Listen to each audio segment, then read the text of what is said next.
나의 할아버지 강정택. 강정택 할아버님이 일단 천재였던 것 같아요. 할아버님의 필체를 직접 눈으로 확인하니까 할아버님 일부러도 뵌 것 같습니다, 직접.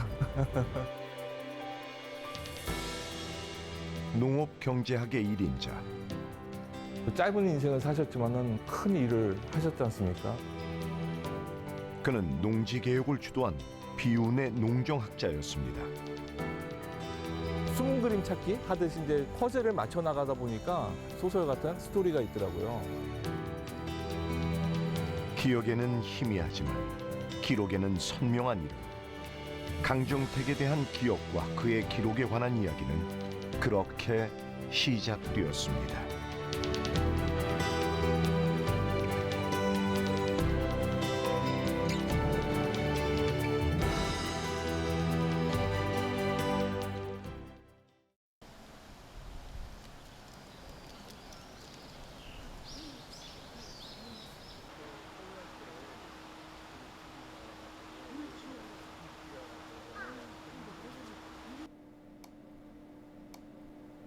제가 아침 1988년도 그때 1년 동안 오사카 시내 제일동포 사회를 연구하러 왔고 여기에 소속되어 있으면서 학자들도 만나고 그리고 또 제 그 공부를 정리도 하고 그래서 참 1988년도 저는 고맙게 생각합니다. 1988년 바로 그 해, 그는 일본 국립민족학박물관에서 뜻밖의 발견을 했습니다. 저는 울산 출신이고요. 거기서 온 그렇게 많은 그 민속품들이 어떻게 여기 와 있나? 왜 이렇게 와 있을까? 아, 이게 우리 고향에서 어떤 사연으로 여기 왔을까? 고향인 울산에서 온 수십 점의 민속품. 그걸 확인한 순간 그는 흥분을 감추지 못했습니다. 그리고 더 놀라웠던 건 수집자의 이름이었습니다. 그때 컴퓨터에서는 강정택이 이 정자가 쇠붙이 정자인데 이게 일본 컴퓨터에는 없었어요. 그래서 비어 있었어요. 그래서 강 동그라미 택으로 되어 있는 거. 아, 여기 와서 처음 이렇게 강정택이라는 이름이 탁 튀어나왔을 때, 아, 울산 어른이다. 수집자는 어릴 때 들었던 바로 그 울산의 천재 강정택이었습니다. 대부분 두루마기의 형태로 되어 있는. 제가 가만히 있었으면 그냥 많이 있는 한국 유물들의 그냥 하나뿐이었었는데 이번에 또 우리 이문훈 교수님께서 여기 좀 오셔가지고 그것도 우연히 같은 고향의 그 강정택 선생님 만나 뵙고 그런 인연이라고 할까요? 그것이 없었으면 이렇게까지 또 일이 벌어지지 않았을 겁니다. 제가 굉장히 귀하다고 생각한 건 남성 상복이에요. 강정택은 이곳에 자신의 이름을 남겼고 그 이름을 불러준 사람이 바로 이문웅 교수였습니다. 펼쳐서 볼게요.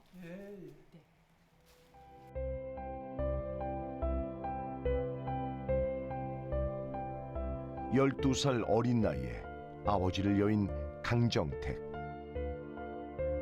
그는 울산 공립보통학교를 졸업하고 농협의 전신인 금융조합에서 약 1년 동안 사환으로 있었습니다.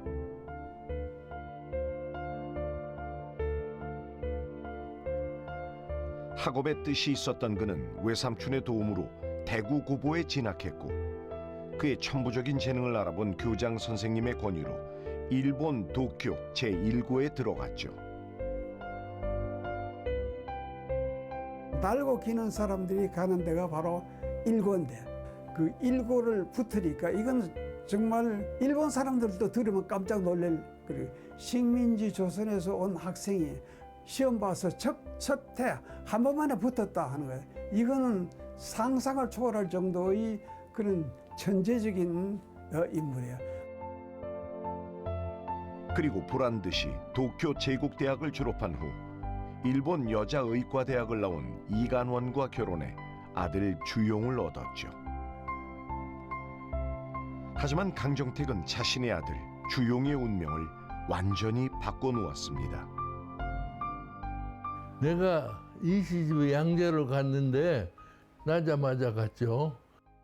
외삼촌 덕분으로 일고를 거쳐서 동대를 가서 그래서 내가 나자마자 젖꼭지도 안 물리고 그냥 외삼촌에 바쳤고. 강정택의 아들은 외삼촌 이종화의 아들이 되어 강주용이 아닌 이주용이 됐습니다. 그렇게 주용은 오롯이 이씨 집안의 후손으로만 살았던 거죠. 그것이 바로 이들의 미래를 바꾼 결정적 순간이었습니다. 중학교 1학년 때까지는 그걸 몰랐어요. 우리 어머니 성이 박씨인데 이모도 이씨지만 우리 외할머니가 이씨잖아. 이게 안 맞아. 이거 정말 미치겠어. 그럼 우리 어머니가 우리 외할머니가 시집을 한번 가셨다가 또 이 시집에 또 갔구나. 그게 복잡해. 그게 골치가 아파 죽겠어. 이게 어떻게 해가지고. 자신이 양자일 거라고는 꿈에도 생각하지 못했던 주용은 출생의 비밀을 알고 이루 말할 수 없는 엄청난 충격을 받았습니다. 내가 얘기를 했을 거야. 내가 물건인 줄 아느냐. 누구 주고받고, 상당히 대들었지. 난 내가 이렇게 복잡한 인생을 만들어준 사람이니까 막 대들고 됐지. 아무 말 안 해요. 노 앤서. 거기에 대해서는 1년 방구도 대답을 없어.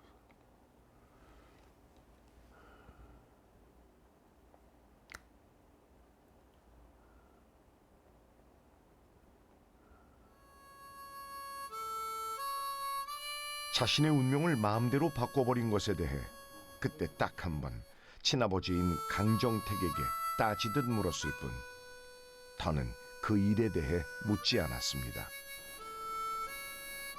원하는 대답을 들을 수 없다는 걸 그때 이미 알고 있었기 때문입니다. 형님이죠. 난 한 번도 강정택 씨를 뭐 다른 이름으로 불러본 일이 없어요. 그냥 형님이에요. 안 해도 여보. 너무 그렇게 아무리 돌이켜봐도 다정했던 기억은 없고 무섭게만 느껴졌던 단 한 사람. 그가 바로 사촌형이라 불렀던 주용의 아버지 강정택이었습니다. 안 쓰면 집이 질서가 어지러워지니까. 내가 제일 세상에서 무서워하는 사람은 강정택 씨일 거예요. 호랭이였지 뭐. 내가 나에게는 호랭이라는 생각밖에 없었어요. 너무 자기 기대에 어긋나서 그런지 안 그러면 내가 너무 기대를 해서 그런지 그런 다정다감한 건 못 느껴보고 서로 지냈어요. 상당히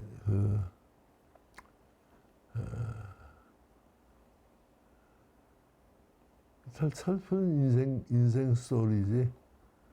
내가 그렇게 봤지.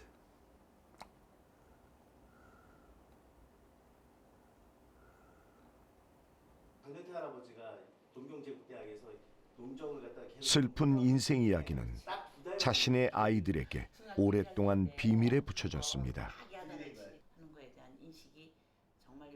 20살에 가족의 비밀을 알았고 마흔 넘어 자신의 뿌리를 찾으려 했던 큰아들 상현 씨.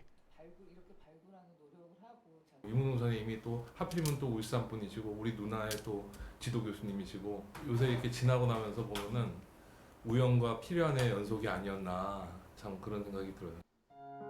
제 개인적으로는 뿌리를 찾아서 이렇게 여행을 하는 정말 20년간의 오디세이와 같은 그런 여정을 시작한 계기가 됐던 것 같습니다.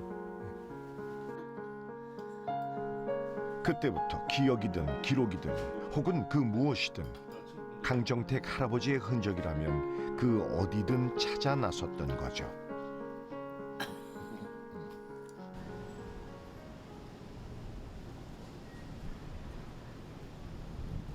강정택이 무려 13년 동안 학생으로서 또 학자로서 가장 오랜 시간 머물렀던 일본 도쿄 대학.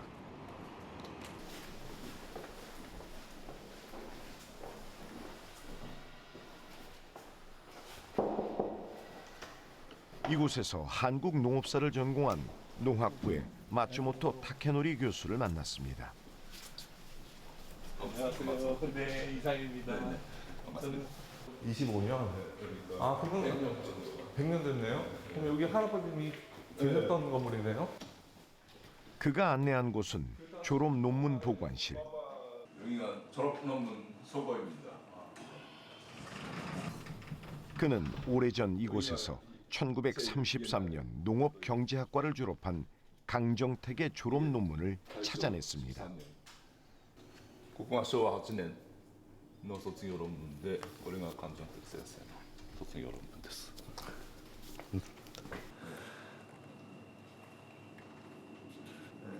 금융조합의 감에서 빛바랜 종이 위에 적힌 그의 친필. 네, 원본이군요.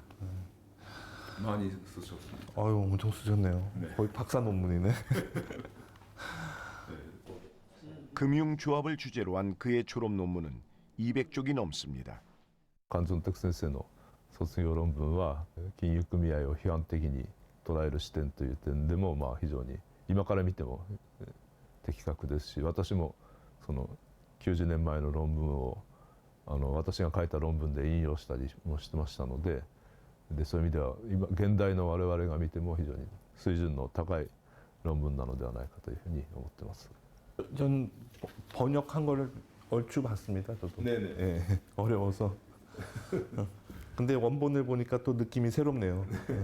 批判の内容としては大きく2つあって、一つはその国家主導で国家の干渉が非常に強いと、人事であるとか、財政に関する統制が非常に強いということと、もう一つは協同組合であるにもかかわらず運営が銀行のようにですね、担保がなければお金は貸せないとか、そういう非常に制約がある、協同組合として非常に制約があって限界があるという、そういう2つの観点から金融組合を朝鮮人の視点から批判的に捉える、そういう論文になっているというふうに思います。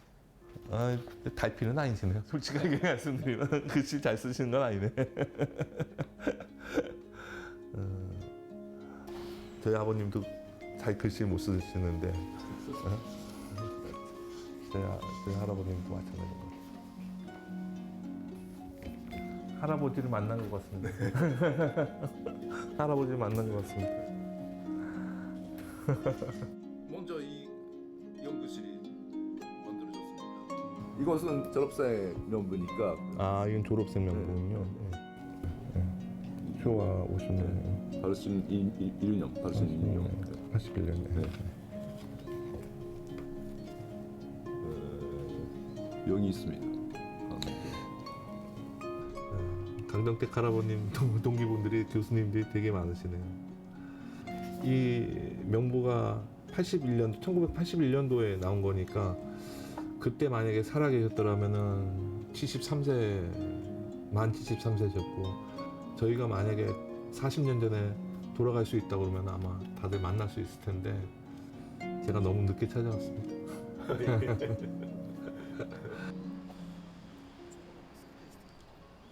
도쿄 제국대학에서의 강정택을 기억하는 또 한 사람은 그의 여동생 강금복입니다. 우리 어머니는 강금복이라고 꽤 부잣집에 여유 있고 일본 여대 나왔고. 강금복은 강정택과 함께 일본 유학길에 오른 그의 첫째 여동생이죠. 아버지 이충영은 판사와 변호사를 지낸 법조인으로 강정택과는 대구 고보와 도쿄 제대 동문이면서 둘도 없는 친구였습니다. 일본에 그 오오카와라는 교수가 있었는데 외삼촌하고 일고 동창이에요. 아무리 공부를 해도 강정택이는 못 따라간다.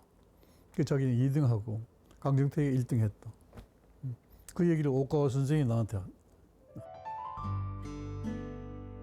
강정택에 관한 이야기는 여전히 흥미롭고 그의 흔적을 찾는 일은 아직도 현재 진행형입니다.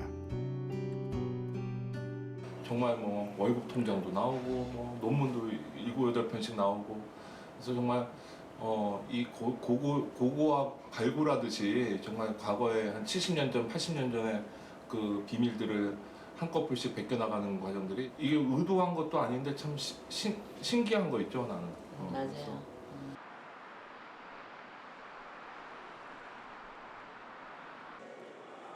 지난 2011년 울산 박물관에서 열린 75년 만에 귀향 1936년 울산 달리 특별기획전 역시 그 신기한 여정의 한 획을 긋는 일이었죠. 때는 1936년 일본 도쿄 제국대학 의학부 학생들은 조선 농촌의 위생조사를 계획 중이었습니다. 그 무렵 도쿄 제국대학 농학부의 부수였던 강정택은 고향인 울산에서 조선 농촌사회 경제조사를 하던 중이었고 위생조사단은 그의 도움을 받아 울산 달리에서 위생조사를 하기로 한 거죠. 그해 7월과 8월에 이루어진 조선 농촌의 위생조사.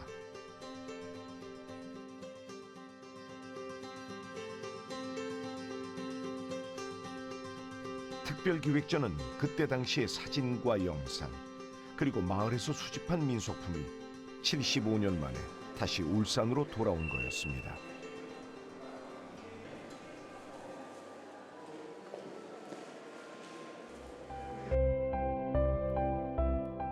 그런데 사실 울산 달리를 권한 사람은 따로 있습니다.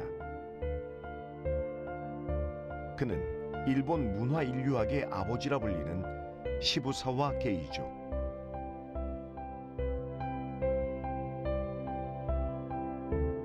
시부사와 게이조는 1927년 조선인 유학생을 지원하는 모임 자강회에서 강정택을 처음 만났습니다. 그런데 그는 첫 수혜자인 강정택을 단지 식민지의 가난한 유학생 정도로만 생각하지 않았습니다. 印象に残っていることは感情点のことをやっぱり友友人と呼んでいることですよね。年齢も違いますし、社会的な立場も違う民族も違うんですけれども友友人と呼んでいるそのように親しい間柄として付き合おうとしているそういう渋沢と観音家の関係というものには非常に感じる感動するものがありました。 민속학에 심취해 자신의 대저택 차고 다락방에 아틱 뮤지엄을 만든 시부사와 게이조는 특히 서민들의 삶에 관심이 많았죠.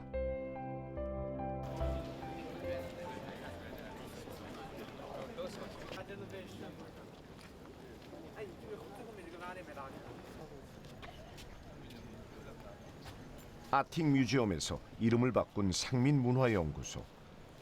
이곳에 1936년 위생조사 때 사진이 있습니다. 皆さんはこちらの写真は見たことはあるでしょうか。見たことあります。 그 당시 시부사와 게이조가 재정적 지원을 아끼지 않았다면 강정택은 그 나머지 울산에서 먹고 자는 문제를 해결했습니다. この調査がもともとはこのカンジョンテと渋沢の出会いによって行われた調査で、そしてまたですね、この調査をする人たちが、宿舎としていた、寝泊まりとしていたのもカンジョンテの家でありました。カンジョンテの協力なしには行えなかった調査だと言えますね。 위생조사 당시 조사 단원들의 숙소는 강정택이 살던 외삼촌 이종하의 집. 여기 우리 누가 그래요? 잠깐만 아, 이게 우리 사랑채 위에 있는 누각이에요. 누각이. 요 밑에가 물이었어요 지금. 여기가 이제 저희가 그 울산 집의 본체입니다. 저희가 이게 집이 네 채가 이렇게 돌려져 있거든요. 중간에 정원이 있고요. 마을 사람들이 모이는 동사를 조사본부로 하는 위생조사는 울산 달리에서 당시 한 달 넘게 이어졌습니다.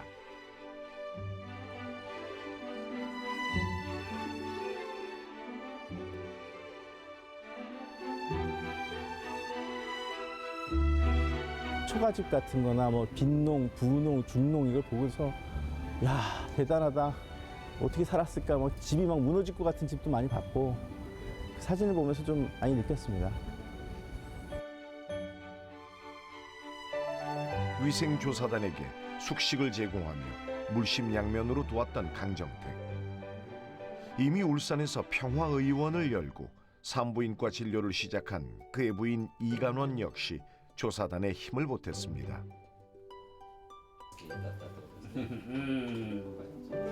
여기 할머니 얘기가 나오고 울산에서 개업한 그 강군의 부인 이간원.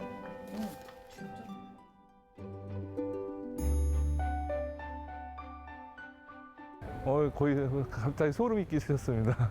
예. 너무 기뻤고요. 좀 기대도 하지 않은 부분에서 할머니의 함자가 나오니까 너무 갑자기 할머니를 만난 것 같은 그런 느낌이었어요. 예.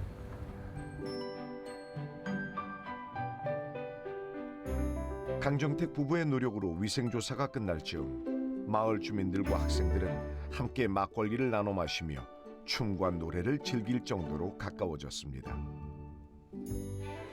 시부사와 게이조 역시 위생조사가 끝날 무렵 울산을 찾았습니다. これは渋沢の本で憲法逃亡録という本です。1933年の12月のところに、朝鮮半島に旅行した記録があります。1933年に行った時にもこのカンジョンテクのお母さんとも会って、そして1936年の時にも会っています。この別れる時に、このカンジョンテクのお母さんが渋沢の手をですね、両手で握って目に涙を浮かべて、長生きはしたいものだ、これで2度貴君に会えた、どうかもう一度会わせてくださいと言っていたという顔が忘れられないということを渋沢慶三は書いています。 어디가 강영이라고 그래요? 강영. 그렇네. 다리를 떠나기 전에 강영과 정치적 얘기를 맞아요? 여기 그러면 강정택 할아버지가 계신다는 얘기네. 한번 좀 찍어 한번 옆에 한번 서볼까요? 닮았어요? 멋쟁이네요. 그래도 넥타이도 닮으시고. 넥타이도 잘 했다. 할아버지 할아버지 일본 와서 만나네. 웃긴 수 있잖아. 찾고 싶죠. 예, 거기에 혹시 할아버지의 흔적이 있을까. 저분도 할아버지 같고 저분 할머니 같은데 다 그렇지는 않을 거고 1000km도 넘는 멀리 떨어진 곳에 이렇게 자료가 남아있다는 거에 너무 감사합니다. 사실 1936년 조사는 세 가지가 한꺼번에 이루어졌습니다. 그 세 가지는 조선 농촌에 대한 강정택의 경제조사, 도쿄대 의학부의 위생조사, 그리고 여기에 덧붙여 아틱 뮤지엄의 민속조사였죠. 강정택의 지원으로 조선 농촌의 위생조사는 그 당시 시대상을 엿볼 수 있는 소중한 기록으로 남을 수 있었습니다.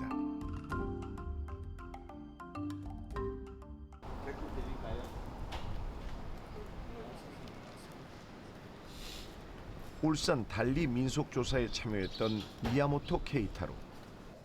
여기는 그가 남긴 기록이 있는 미야모토 기념재단입니다. 세마인데. 들어가시죠.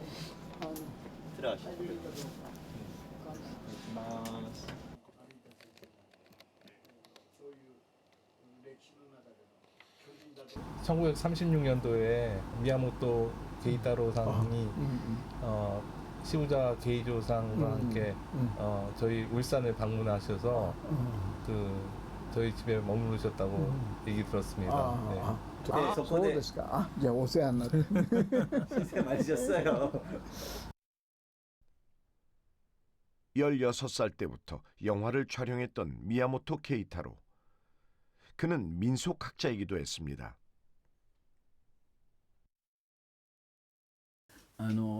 そういうことで父親が日本の服装を、まあ研究してたので、まあ日本の周りの国の服装ということで父は韓国に、関心を持って、それでウルサンに行ったと聞いております。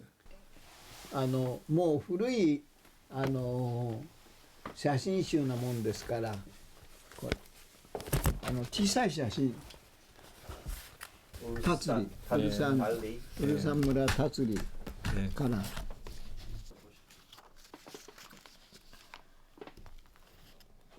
그가 남긴 것은 울산 달리 마을 사람들과 풍경을 담은 기록 사진과 13분짜리 동영상.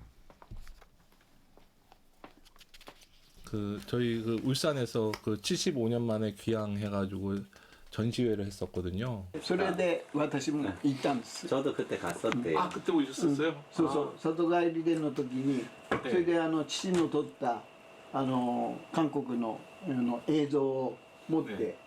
ウルサン行きました私。 아 네. 저도 있었는데. 아, その時もいましたよ。じゃあお会いしてね。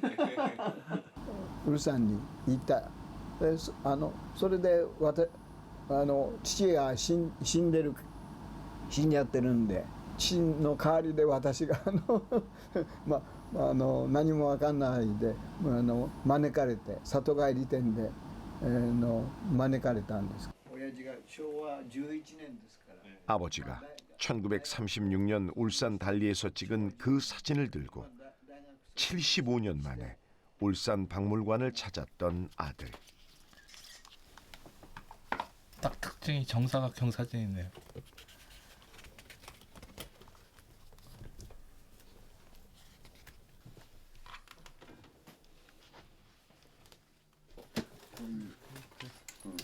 소개시켜ください。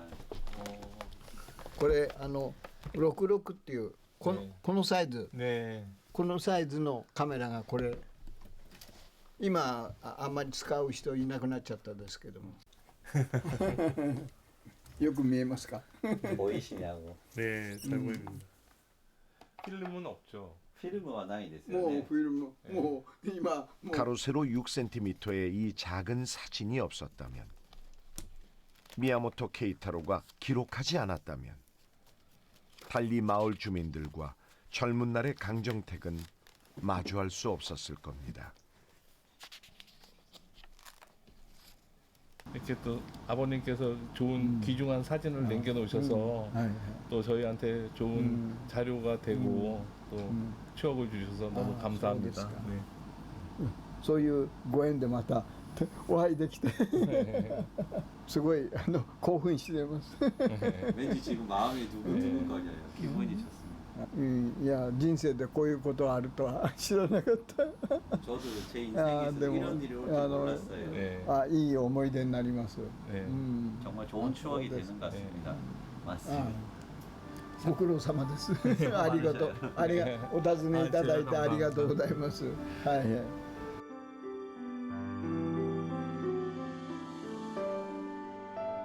시부사와 게이조는 강정택에 대해 진실로 강군은 농민들의 보모였고 초등학교의 선생님이고 때로는 마을의 촌장이고 재판관이며 고민 해결소였고 또 어떤 때에는 심부름꾼이라고 말했죠.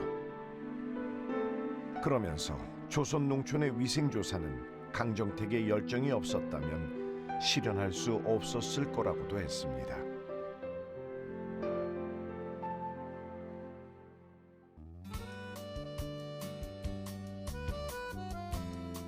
젊고 패기 넘치던 강정택. 그는 조선 농촌, 특히 고향인 울산에 남다른 애정을 쏟았습니다. 농촌 출신이고 도쿄 가서 노학부를 졸업하고 난 뒤에도 이 연구직에 있으면서 농촌 답사를 많이 했거든요. 하면은 일본 농촌하고 이 한국 식민지 농촌, 식민지 조선의 농촌하고 비교가 되잖아요. 보니까 이게 우리 이래서는 안 된다. 빨리 발전을 시켜야 된다 하는 것이 머리에 꽉 박혔을 것 같아요. 위생조사가 끝나갈 무렵 강정택과 조사단이 마을에 남긴 또 하나의 선물은 바로 우물이었습니다.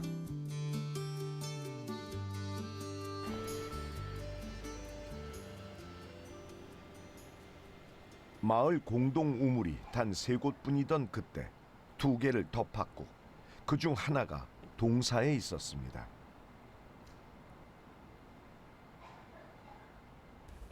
요 위치가 이제 우물 샘물이 있었고 우물 샘이 되게 깊었어요. 그 옆에 이제 살구나무가 이런 게 한 폭이, 저쪽에 또 한 폭이, 종은 살구나무에 달아놨지. 1960년대까지도 우물 바로 옆 살구나무에는 강정택이 달아놓은 불종이 있었죠. 동민들이 긴급 사항이 있을 때 뭐 불이 나거나 무슨 모임이 있을 때 그런 누가 아파가 뭐 돌아가시고 이러면 총을 쳐가지고 이제 그런 전달하고 그랬지. 한 가지 뭐 마이크 한 가지지 뭐. 그는 달리 의용 소방대와 여성 의용 소방단을 만들었을 뿐 아니라 낮에는 서당, 밤에는 야학당을 열어 문맹 퇴치에도 앞장선 농촌 계몽의 실천가였습니다. 강정택이 일본과 울산을 오가며 농정학자로서의 길을 걷고 있는 사이 그의 부인 이간호는 아들을 보지 못하는 고통스러운 시간을 보내야 했습니다. 그러다 부부는 주영이 3살 때 어린 딸을 데리고 일본행을 선택했습니다. 3살 또 엄마가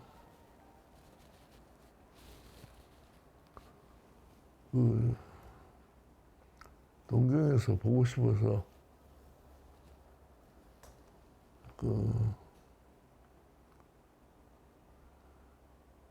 그래서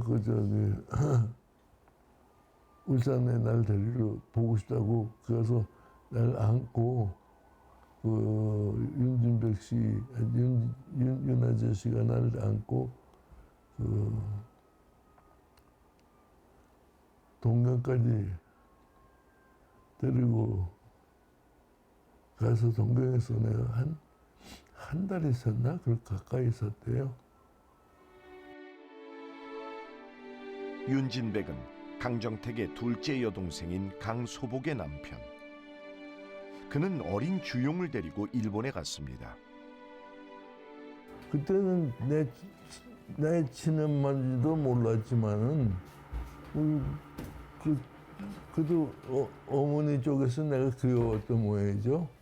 굉장히 이뻐해 주셨고 그리고 일본서 뭐 좋은 옷은 다 사입혔으니 무슨 멋대로 어릴 때 부렸고 했으니까 거기서 행복했겠죠 뭐. 하지만 그 꿈만 같았던 시간은 그리 길지 않았습니다. 우리 외숙모님이 첫 아들이기 때문에 너무나 이제 반가웠고 같이 여기서 살자, 가지 마라 하는 이런 얘기도 많이 했다는 얘기가 들었습니다. 그런데 이제 이 할아버지가 빨리 돌아오라고 독촉을 하고 해서 다시 돌아왔다 하는 그런 얘기를 합니다. 일본을 떠나기 전 처음으로 가족 사진을 찍었습니다. 마치 영원한 이별이 곧 다가올 거라는 걸 미리 알고 있었던 것처럼 말입니다.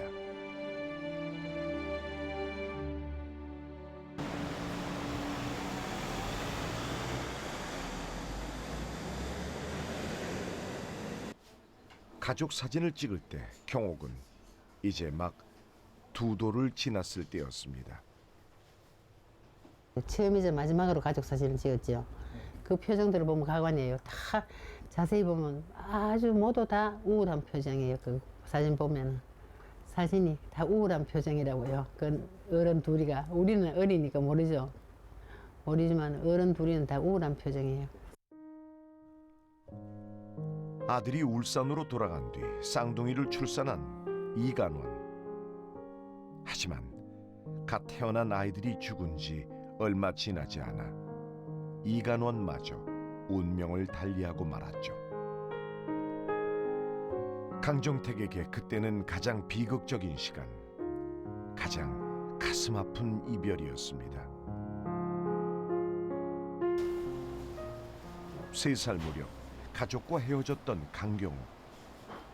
그녀는 지금 울산 최초의 여의사였던 어머니와 같은 길을 걷고 있습니다.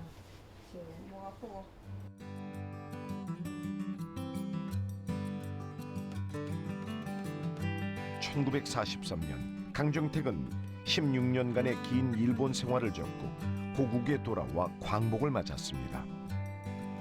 그 무렵 그에게 주어진 피할 수 없는 또 다른 과제가 있었습니다. 해방 이후에 우리 한국의 절대적인 과제가 2개가 있었습니다. 하나는 바로 이 소작제도, 대토지 소유제도, 이것을 해체해야 된다 하는 것 과제 하나와 일본인들이 남기고 간 재산들, 귀속재산, 이거를 처리해야 된다. 이 2 과제가 우리 앞에 놓여 있었던 거죠.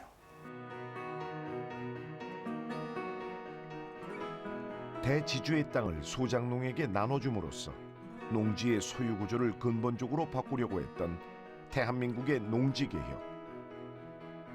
강정택은 일찌감치 농지개혁의 적임자로 지목되었습니다. 실제 강정택이 쓴 8편의 논문 중 단 1편을 제외하면 모두 조선 농촌을 향하고 있죠. 도쿄제대 농업경제학과를 졸업하고 거기서 조교로 6년인가 근무를 하고 또 전임 강사가 돼요. 나중에는 강정택 선생을 동경제대에서는 한국으로 파견을 해요. 그래서 1935년부터 거의 해방될 때까지 강정택 선생이 한국의 농촌 실태에 대해서 실태 조사를 합니다. 강정택이 최고 실력자임을 단박에 알아본 사람은 바로 초대 농림부 장관 조봉암. 농지 개혁을 시킨 게 이종화 씨예요. 그건 정말 놀랄 지경인데 그 차관으로 안 들어가려고 그랬죠. 그걸 울산에 데리고 와서 들어가게 하는 것이 이종화 씨예요. 외삼촌 이종환은 당시 대지주였음에도 강정택의 농림부 차관 임명에 더 적극적이었죠. 농지개혁법 초안을 만드는데 농지국장하고 그 밑에 과장 3명이서 밤샘을 해서 이틀 동안 만들어요. 에이, 그렇게 중요한 것을 이틀 만에 만들어 하는데 사실은 이 사람들이 그 일제시대 때부터 이 문제를 계속해서 생각했고 연구했고 방안도 만들어 본 사람들이에요. 농림부 차관 강정택이 중심이 된 농지개혁 실무초안의 기본 원칙은 유상매수, 유상분배, 단 농가당 농지 소유는 2헥타르까지였습니다. 이는 당시 북한의 무상몰수, 무상분배보다 민주적이고 농가당 1헥타르로 제한한 일본보다도 더 혁신적인 안이라는 평가를 받았습니다. 그리고 이 안은 1949년 6월 21일 제정된 농지개혁법의 근간이 되었습니다.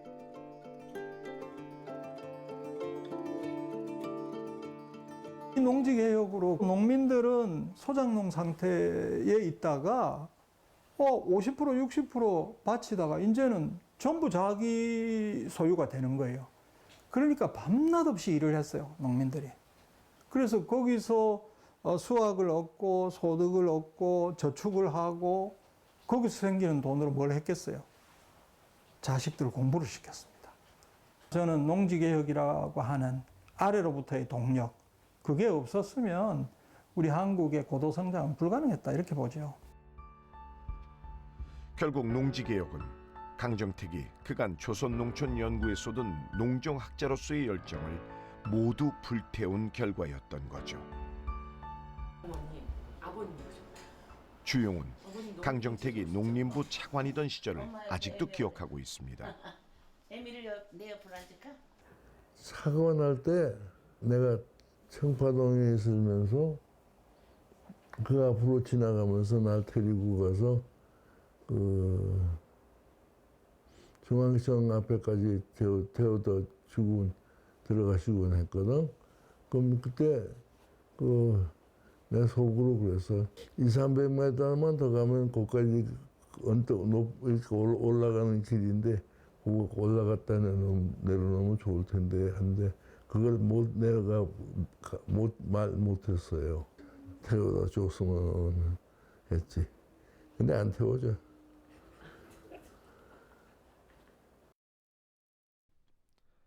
강정택과 주용이 함께한 시간은 길지 않았습니다. 농림부 차관에서 물러나 그 이듬해 전쟁이 터지기 전까지 너무나 짧았습니다. 나이를 그때 16, 17밖에 안 됐는데 되게 한 20살로 맞아줬다고. 그래서 의원군을 자꾸 잡아가려고 하다가 보니까 내가 숨어 다녔고 처음에는 청파동에 있다가 그 다음에는 정양에 강정택 씨 집에서 숨어 있었지. 아버지가 7월 며칠 날인가 이제 납치돼 가셨거든요. 그때 와가지고 마지막으로 날 봤을 때는 너는 괜찮은데 이주희가 걱정이다. 자가 정말 어떤 놈한테 또 잡혀가고 걱정이다. 조심하고 있어야 될 건데 그래. 1950년 7월 2일 인민군에게 납북된 강정택. 그때 나이 43. 농정학자로서의 큰 꿈을 펼쳐보기도 전에 그의 시간은 완전히 멈춰버렸습니다. 우리 아버지는 여기 누워 있고, 우리 외삼촌은 가운데 이렇게 돼 있고. 강정택이 납북되고 한 달이 조금 더 지나 이수성의 아버지 이충영 역시 비슷한 상황과 맞닥뜨렸습니다. 14살 때, 중학교 1학년 때, 그 정치보위부 사람들이 와서 끌려가시는데, 내가 이제 좌측에 방명을 들고 뒤를 따라가면서 이 사람 머리를 때리고, 치고 아버지하고 도망가야 되겠다. 그걸 할까 말까 하면서 그 때렸으면 아버지 도망가다 잡혀가서 다 죽었을지 뭐 가족은 말도 못하게 저거 했겠지만. 천암 매제 사이로 일본 도쿄대 동문으로 젊은 날을 함께했던 농정학자와 법조인은 그렇게 모두의 기억에서 잊혀버렸습니다.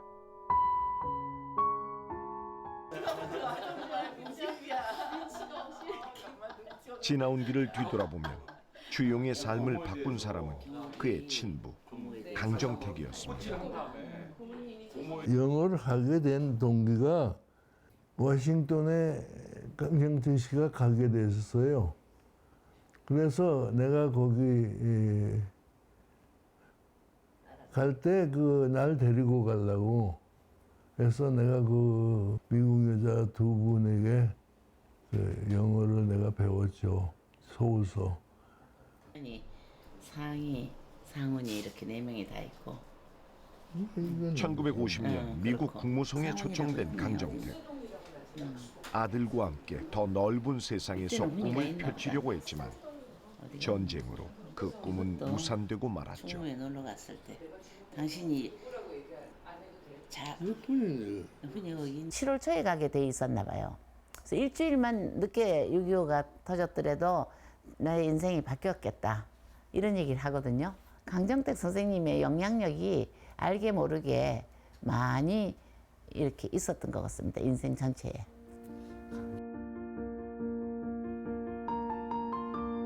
그럼에도 그 당시 배운 영어는 훗날 주용이 미국 미시간대 경제학과에 입학하는 하나의 시작점이 되었습니다. 내가 여쭤봤어요. 왜 하필이면 경제학이었어요? 그랬더니 글쎄요. 자기도 모르지만 강정택 씨가 경제학을 했기 때문에 나도 그러지 않았겠나 이런 얘기를 한번 들었습니다. 제가 본인 입으로부터 들었습니다. 경제학을 전공한 주용은 미시간대 사회과학연구소에서 접한 컴퓨터와의 인연으로 한국인 최초의 IBM 입사자가 되었습니다.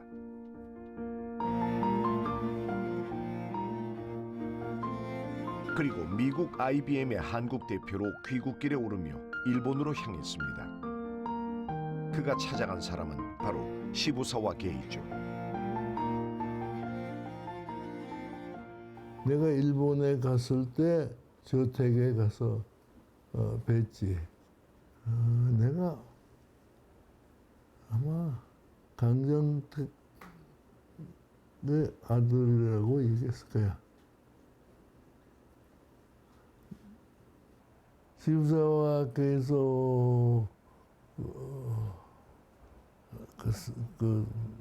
그분의 신사를 강정택 씨가 많이 졌고, 그래서 내가 일본에 그때 간 김에 인사를 올리고 싶어서, 그래서 만나가지고 내가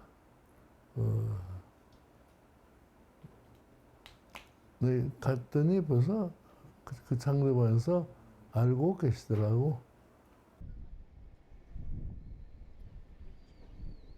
주용은 자신을 강정택의 아들이라고 밝혔습니다. 그때 사실 돌아가시기 몇 달 전이라 상당히 상태가 안 좋으시고 편찮으심에도 불구하고 이 강정택 선생의 아들인 이주용이가 온다 하니까 특별히 만나주셨나 봐요. 그 어렸을 때 잠깐 봤던 어린애가 이렇게 성장을 해서 이렇게 훌륭하게 됐다 하는 거에 대해서 굉장히 감회가 깊으셨나 봐요. 그때가 강정택이 납북되고 무려 13년이 흐른 1963년. 그가 56이 되는 해였습니다. 여기가 바로 60여 년 전 아버지가 찾았다는 시부사와 집안의 대저택. 감개무량하네요.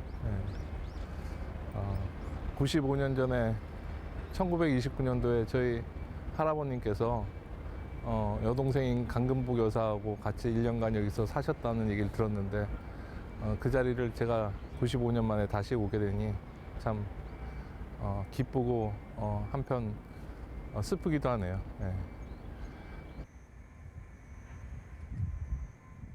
언젠가 고국으로 돌아와 더 큰 꿈을 펼치려 했던 조선인 유학생들. 강정택도 그중 한 명이었습니다.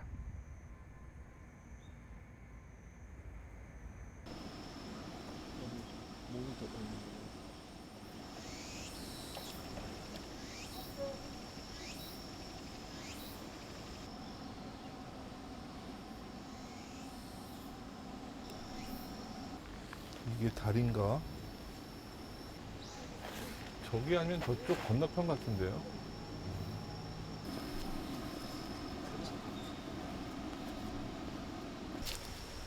여기 같은데? 오히려?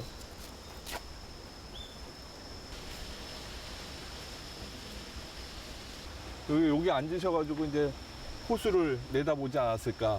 여기 보이는 뷰가 딱 제일 좋네요. 여기가 명당이네요. 딱 90년 전인데. 옛날에 그 30년대 식민지 시대에 지식인들이 저런 모습이었겠구나 하는 생각을 갖고 있죠.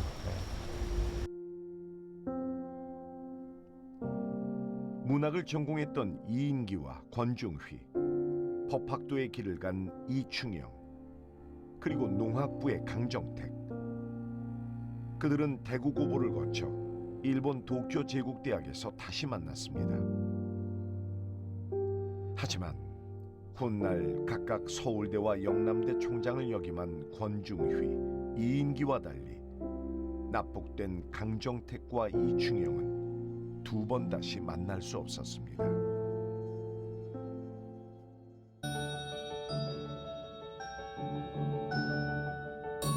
(1977년) 강정택의 평생의 은인이자 주용의 양부였던 이종환은 종하체육관을 기부했습니다.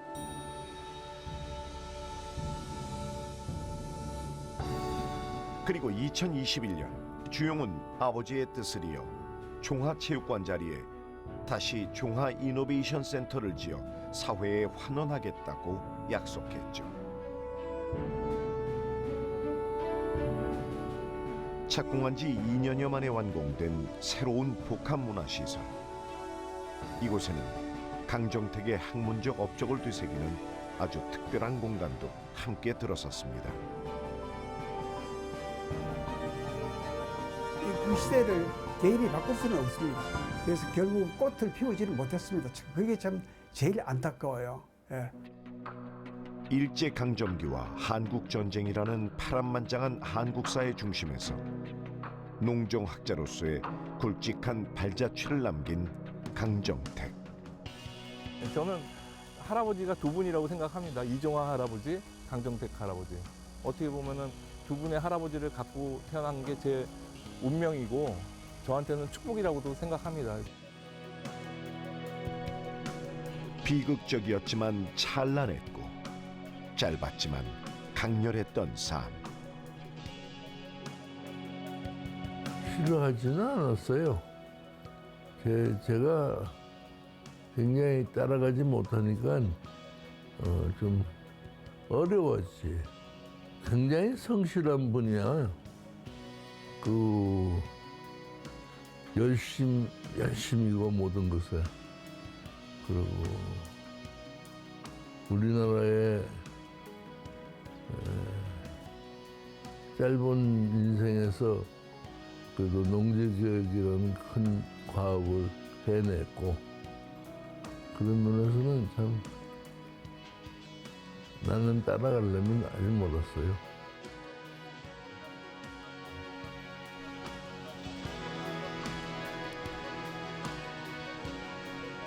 고향인 울산과 조선농촌연구에 평생을 바친 강정택.